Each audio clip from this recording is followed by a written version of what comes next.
3700 BCE, Lothal, one of the world's earliest docks, the advanced ancient Acropolis. Certainly, a gem of Indus Valley Civilization, attracted the ancient cities of Harappa and Mohenjo-daro.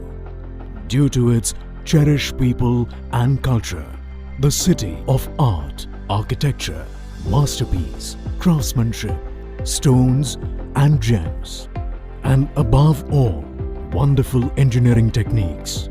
These walls share the stories of Lothal's brilliance and the beginnings of supreme civilization, inspired other ancient cities of the world. This site has been nominated as a UNESCO World Heritage Site. You can see the artifacts recovered from the excavation in the Archaeological Museum of Lothal, 65 kilometers off Ahmedabad city. Lothal, rising, the ancient Acropolis. Come back to life. Come to Gujarat.